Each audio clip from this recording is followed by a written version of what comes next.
Hello students, welcome back to the fifth video. In the previous video we studied about the Mansabdars.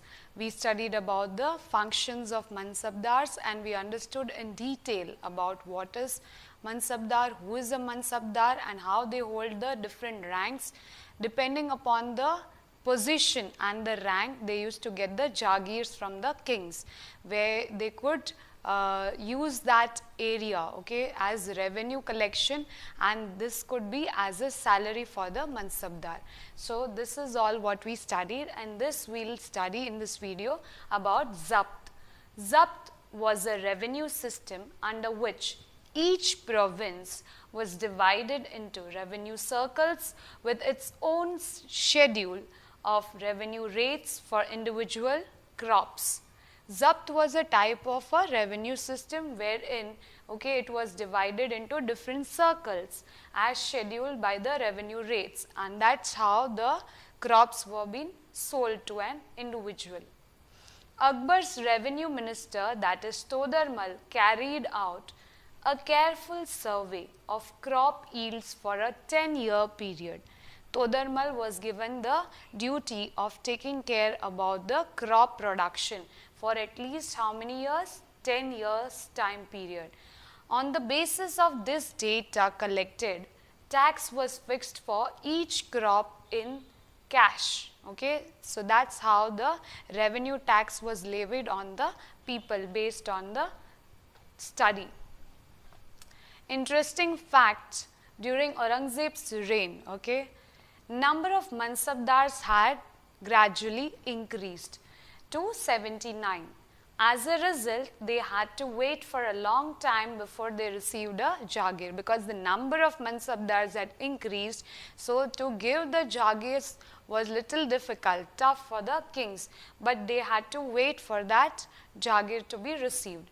Actual revenue collected from Jagir was often less than the granted sum. As a result, Jagirdars or Mansabdars started collecting as much revenue as possible. So what this Mansabdars and Jagirdars started doing is they started collecting maximum amount as revenue from the people. Whatever Jagirs they got, okay, the less area, so they wanted to increase their amount, so they collected more of revenue. Aurangzeb was unable to control this and thus peasantry suffered. That's how the people who are working, okay, they couldn't pay the revenue tax, so they came on complaining to the kings, okay, the Mughals, and this is how the Aurangzeb's time period, okay, people, the Mansabdars who were assigned to take care of these things, okay, Jagirs, they cannot collect more than the amount, but the Jagirs which they received were smaller in size, and that's why the amount which they had to get, they didn't get, so they increased the tax, and which raised a problem in the life of the peasants. Now we'll know about the Zamindars and the Zabt. Zamindars. The Mughals used the term Zamindar to describe all intermediaries, whether they were local headmen of the village or powerful chieftain. Okay, whether he is a local headman of village or he is a powerful chieftain, okay, all were counted as an intermediary. Function was to collect tax from the peasants, and all the tax which is collected, they had to submit the same to the central government, that is the revenue department. Peasants, Zamindar used to collect all the revenue, it used to go to the Mughals revenue department. This is how you remember, peasants used to give the tax to the Zamindars, Zamindars collected, kept the account, they gave it to the Mughal revenue department.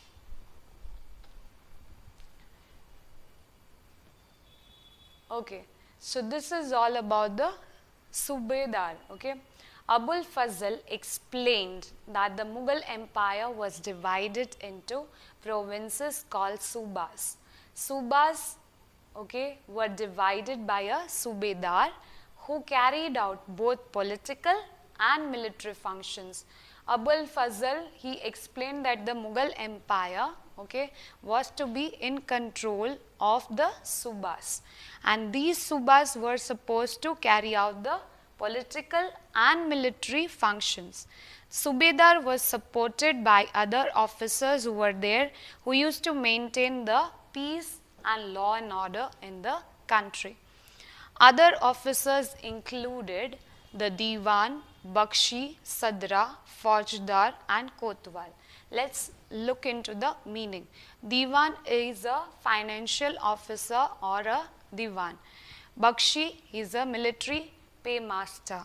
Sadra, minister in charge of religious and charitable patronage. Faujdar, he is the military commander.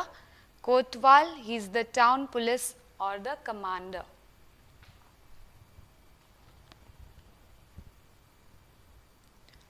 Let's try to understand the difference between Iqtadar and Mansabdar and Subedar. These are the three words or the three terms. Let's try to understand in short. Difference between Iqtadar, Mansabdar, Subedar. Iqtadar we have already studied in the Mughal time period. Mansabdar, this fourth chapter we understood, and Subedar as well in the fifth video. So we will see this all in the sixth video. So we'll look after this topic in the next video. Till then, take care of yourselves. Bye-bye.